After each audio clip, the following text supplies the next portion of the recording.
శ్రీ విద్యా గణపతయే నమః, శ్రీమాత్రే నమః, శ్రీ ఉమామహేశ్వర పరబ్రహ్మణే నమః. ముందుగా పిఠాపురం గురూజీ యూట్యూబ్ ఛానల్ ప్రేక్షక మహాశైలకు నమస్కారం. శ్రీరామ రామ రామేతి రమే రామే మనోరమే సహస్రనామ తత్తుల్యం రామనామ వరాననే. విశేషమైనటువంటి ఈ ఆంగ్ల నూతన సంవత్సరం మిగిలినటువంటి వారికి ఏ విధంగా ఉన్నా మన యొక్క సనాతన ధర్మాన్ని ఆచరించేటటువంటి ప్రతి వారికి కూడా ఈ 2024 జనవరి నెలని వారి యొక్క జీవితంలో మర్చిపోనటువంటి అద్భుతమైనటువంటి ఈ 2024 జనవరి నెల. ఎందు గురించి అంటే మన సనాతన ధర్మానికి సంబంధించినటువంటి ప్రతి వారికి కూడా ఆరాధ్య దైవమైనటువంటి శ్రీరామచంద్రమూర్తి దివ్య భవ్య ఆలయం అయోధ్య రామ మందిరం దివ్య ప్రతిష్టా కార్యక్రమం జరుగుతోంది. ఈ కార్యక్రమానికి ప్రతి వారు కూడా భాగస్వాములు అవ్వాలి అనేటటువంటి ఉద్దేశంతో ప్రతి వారు అనేక విధాలుగా రామనామ జపాలు కానీ రకరకాలైనటువంటి విధంగా వారి యొక్క భక్తిని ప్రదర్శిస్తున్నారు. మీరందరూ కూడా ఈ దేవాలయానికి సంబంధించినటువంటి దివ్య ప్రతిష్టా కార్యక్రమానికి మద్దతుగా ఈ కామెంట్ రూపకంగా జై శ్రీరామ్ అనేటటువంటి పదాన్ని కింద కామెంట్ రూపకంగా తెలియజేయాలి అని, ప్రతిరోజు అన్ని దేవాలయాల్లోనూ కలిపి కొన్ని కోట్ల మందికి అన్నదాన రూపకంగా ఏదో రకంగా ఆకలి తీరుస్తున్న నా మతంలోకి మారు అని అననటువంటి గొప్ప సనాతన ధర్మంలో ఉన్నందుకు గర్వపడుతూ ఈ ధర్మం మనది అని సనాతన ధర్మాన్ని గౌరవాన్ని కాపాడేటటువంటి ప్రతి ఒక్కరికి కూడా హృదయపూర్వకంగా కృతజ్ఞతలు తెలియజేస్తూ, అలాగే ముందుగా అందరికీ కూడా మకర సంక్రాంతి శుభాకాంక్షలను తెలియజేస్తూ జనవరి నెల మాస ఫలితాలని తెలియజేసేటటువంటి ప్రయత్నం చేస్తున్నానని తెలియజేస్తూ, ఈ యొక్క మాసంలో గ్రహ సంచారం చూసినట్లయితే రవి యొక్క సంచారం 14వ తేదీ వరకు కూడా ధనుస్సు రాశిలోను, 15వ తేదీ నుంచి మకర రాశిలోను, కుజుడు యొక్క సంచారం ధనుస్సు రాశిలోను, బుధుడు యొక్క సంచారం 8వ తేదీ వరకు కూడా వృశ్చిక రాశిలోను, 9వ తేదీ నుంచి ధనుస్సు రాశిలోను, గురుడు యొక్క సంచారం మేషరాశిలోను, శుక్రుడు యొక్క సంచారం 18వ తేదీ వరకు కూడా వృశ్చిక రాశిలోను, 19వ తేదీ నుంచి ధనుస్సు రాశిలోను, శని యొక్క సంచారం కుంభరాశిలోను, రాహు యొక్క సంచారం మీనరాశిలోను, కేతువు యొక్క సంచారం కన్యా రాశిలోను జరుగుతోంది. ఈ గ్రహస్థితిని అనుసరించి ద్వాదశ రాశుల వారికి కూడా మాస ఫలితాలు ఎలా ఉన్నాయో తెలుసుకునే ప్రయత్నం చేద్దాం. వృశ్చిక రాశి విశాఖ నక్షత్రం 4వ పాదం వారు, అనురాధ నక్షత్రం 1, 2, 3, 4 పాదాల వారు, జ్యేష్ఠ నక్షత్రం 1, 2, 3, 4 పాదాల వారు వృశ్చిక రాశిలోకి వస్తారు. 14వ తేదీ వరకు కూడా రవి యొక్క సంచారం ధనుస్సు రాశిలో ద్వితీయ స్థానంలో సంచరించడం వలన ఆరోగ్యపరమైనటువంటి విషయం నిమిత్తంగా చర్మ సంబంధమైనటువంటి అనారోగ్య సమస్యలు, భయము, ఆందోళన, ఆదాయానికి మించి ఖర్చు, అలాగే ఆరోగ్య విషయం నిమిత్తంగా భయము, తరచూ ఏదో రకంగా హాస్పిటల్ను చూడవలసినటువంటి పరిస్థితి, వైద్యపరమైనటువంటి సలహాలకు కానీ వైద్యపరమైనటువంటి విషయాల నిమిత్తంగా కానీ ధనాన్ని ఎక్కువ ఖర్చు పెట్టేటటువంటి పరిస్థితి కనిపిస్తుంది. 15వ తేదీ దగ్గర నుంచి తృతీయ స్థానంలోకి ఎప్పుడైతే రవి యొక్క సంచారం మారుతుందో సంఘంలో గౌరవ మర్యాదలు పెరుగుతాయి, అనుకూలతలు ఏర్పడతాయి, విశేషమైనటువంటి విధంగా ఆరోగ్య సమకూరుతుంది. అలాగే సంఘంలో గౌరవ మర్యాదలతో పాటు ఆర్థికంగా పరిపుష్టి అనేటటువంటిది కూడా కలుగుతుంది.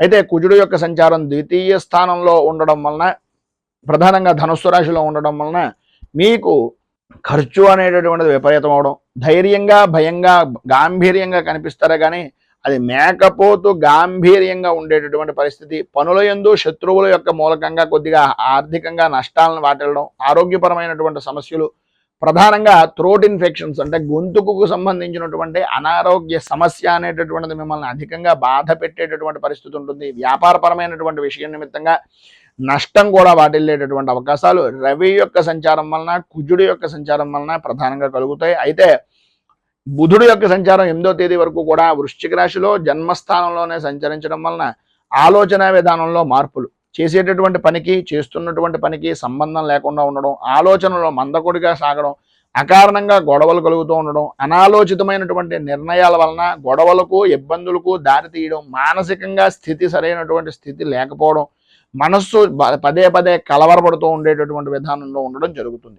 9వ తేదీ దగ్గర నుంచి ఎప్పుడైతే ధనుస్సు రాశిలోకి ద్వితీయ స్థానంలోకి బుధుడు యొక్క సంచారం మారుతుందో విశేషమైనటువంటి ధనయోగం లభ్యమవుతుంది. చేస్తున్నటువంటి పని మీద శ్రద్ధ అనేటటువంటిది విపరీతంగా పెరుగుతుంది, అనుకూలతలు ఏర్పడతాయి, అభివృద్ధిని సాధిస్తారు. నూతన వ్యక్తులు పరిచయం అవుతారు. కొత్త రకమైనటువంటి ఆలోచన దృక్పథంతో ముందుకు నడిచేటటువంటి అవకాశం ఉంటుంది. చేస్తున్నటువంటి పని మీద శ్రద్ధ విపరీతంగా పెరుగుతుంది. అన్ని విధాల అభివృద్ధి ఆనందదాయకమైనటువంటి స్థితిని పొందుతారు అనడంలో ఏ విధమైనటువంటి అతిశయోక్తి మాటలు లేవు. అలాగే గురుడు యొక్క సంచారం షష్ఠ స్థానంలో సంచరించడం వలన మానసిక ఆందోళనకు అదొకటి ప్రధానమైనటువంటి కారణం. గురుబలం అంతంత మాత్రంగా ఉండడం, అగ్నిభయం చోరభయము అనేటటువంటిది కలగడం, కుటుంబ సభ్యుల మధ్యన మనస్పర్ధలు ఏర్పడుతూ ఉండడం, దూర ప్రయాణాలు చేయవలసి రావడం, సరైనటువంటి సమయానికి నిద్ర లేకుండా ఉండడం, భోజనం సరైనటువంటి సమయానికి లేకపోవడం, విలువైనటువంటి వస్తువుల విషయం నిమిత్తంగా అజాగ్రత్త వలన కొద్దిగా ఇబ్బందికరమైనటువంటి పరిస్థితులు ఏర్పడడం జరుగుతుంది.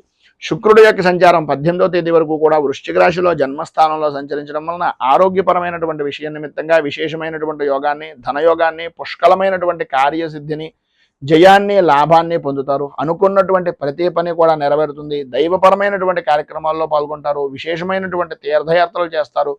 దైవపరమైనటువంటి కార్యక్రమాల్లో ఎక్కువగా నిమగ్నమయ్యేటటువంటి పరిస్థితులు ఏర్పడతాయి అని చెప్పుకోవచ్చు. 19వ తేదీ దగ్గర నుంచి ధనుస్సు రాశిలో ద్వితీయ స్థానంలోకి మారినటువంటి ప్రభావం వలన ప్రధానంగా కీర్తి ప్రతిష్టలు పెరగడం, వ్యాపారంలో అభివృద్ధిని సాధించడం, ఉద్యోగపరమైనటువంటి సమస్యలు దొరకపోవడం, తీరిపోవడం, తొలగిపోవడం, అనుకూలతలు ఏర్పడడం, స్త్రీ మూలకంగా పరిచయాలు ఏర్పడడం, అలాగే సంగీతాలు, సాహిత్యాలు వీటి యందు ఆసక్తి విపరీతంగా పెరగడం, అనుకూలతలు ఏర్పడడం, స్త్రీ మూలకమైనటువంటి విధంగా లాభదాయకమైనటువంటి స్థితిని పొందడం జరుగుతుంది.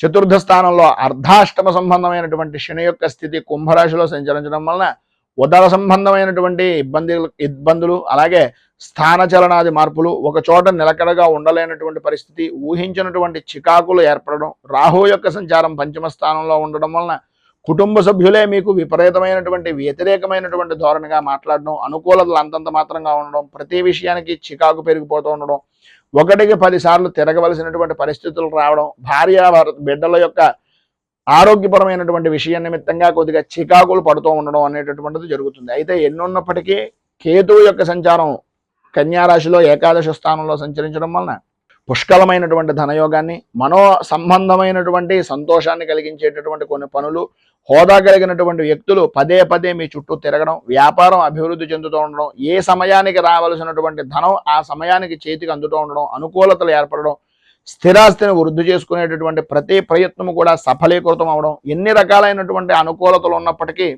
ఆరోగ్యం సహకరించకపోవడం వలన ప్రధానమైనటువంటి సమస్యగా దాన్ని గుర్తించడం అనేటటువంటిది జరుగుతుంది.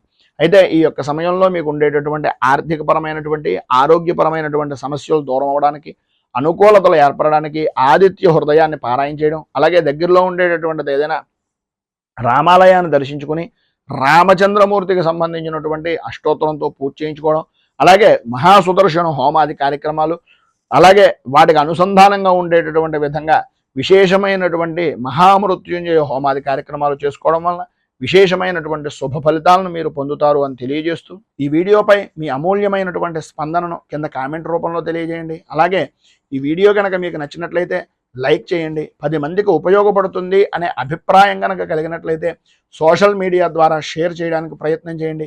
ఈ వీడియోని, ఈ ఛానల్ని మొదటిసారి కనుక చూస్తున్నట్లయితే ఛానల్ని సబ్స్క్రైబ్ చేసుకుని పక్కనే ఉండేటటువంటి గంట సింబల్ని యాక్టివేట్ చేయడం ద్వారా నోటిఫికేషన్లు అనేటటువంటివి పొందుతారు అని తెలియజేస్తూ, రైతు బాగుండాలి, రాజ్యం బాగుండాలి, దేశం బాగుండాలి, జవాన్లు బాగుండాలి అని మనస్ఫూర్తిగా కోరుకుంటూ, స్వస్తి ప్రజాభ్యః పరిపాలయంతాం న్యాయేన మార్గేణ మహీమహీషాః గోబ్రాహ్మణేభ్యః శుభమస్తు నిత్యం.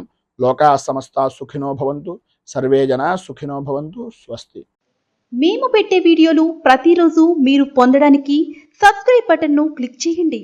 అదేవిధంగా పక్కన ఉన్న బెల్ ఐకాన్ను క్లిక్ చేయడం ద్వారా మీరు నోటిఫికేషన్ కూడా పొందవచ్చు.